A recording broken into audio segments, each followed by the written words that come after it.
প্রিয় বন্ধুরা, এসএসসি ২০২৫ পরীক্ষার প্রশ্ন ফাঁসের মতো গুরুতর অপরাধে এক শিক্ষার্থীকে গ্রেপ্তার করেছে পুলিশ। পরীক্ষার পরিবেশ রক্ষা করতে শিক্ষা বোর্ডের পাশাপাশি আইন শৃঙ্খলা রক্ষাকারী বাহিনী কঠোর পদক্ষেপ নিচ্ছে। গত ১০ এপ্রিল থেকে শুরু হওয়া এসএসসি পরীক্ষায় এবছর ১৯ লাখেরও বেশি শিক্ষার্থী অংশ নিচ্ছে। তবে পরীক্ষা শুরুর কয়েকদিনের মধ্যেই প্রশ্ন ফাঁসের অভিযোগে চট্টগ্রামের বাঁশখালীতে গাজী আদিব নামে এক শিক্ষার্থীকে গ্রেফতার করা হয়। ১২ এপ্রিল রাত ৩টার দিকে বাঁশখালীর পাথুরিয়া ইউনিয়নের চাঁদপুর এলাকা থেকে আদিবকে গ্রেফতার করা হয়। সে পুকুরিয়া ইউনিয়নের বাসিন্দা এবং নগরের এমইএস কলেজে রাষ্ট্রবিজ্ঞান বিভাগের ২য় বর্ষে পড়ে। পুলিশ জানায়, আদিবের কাছ থেকে প্রশ্নপত্র বিক্রির কথোপকথনের অডিও ক্লিপ পাওয়া গেছে একটি পেন ড্রাইভে। এছাড়া তার মোবাইলে মেসেঞ্জার গ্রুপের কিছু স্ক্রিনশট জব্দ করা হয়েছে, যেখানে এসএসসি ২০২৫ প্রশ্ন ফাঁস সম্পর্কিত তথ্য ছিল। তার ফোনে এ বছরের পরীক্ষার বিভিন্ন প্রশ্নপত্রের ছবিও পাওয়া গেছে। বাঁশখালী থানার ওসি জানান, গোপন সংবাদের ভিত্তিতে অভিযান চালিয়ে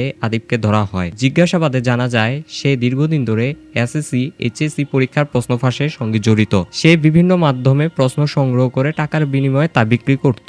এই ঘটনা শিক্ষা ব্যবস্থার জন্য একটি বড় হুমকি। প্রশ্ন ফাঁসের কারণে মেধাবী শিক্ষার্থীদের পরিশ্রম মূল্যহীন হয়ে যায় আর পরীক্ষার নিরপেক্ষতা নষ্ট হয়। এসএসসি ২০২৫ প্রশ্ন ফাঁস রোধে শিক্ষা বোর্ড ইতিমধ্যে বেশ কিছু গুরুত্বপূর্ণ পদক্ষেপ নিয়েছে। পরীক্ষার প্রশ্ন তৈরি থেকে শুরু করে কেন্দ্র পৌঁছানো পর্যন্ত সব ধাপে নিরাপত্তা বাড়ানো হয়েছে।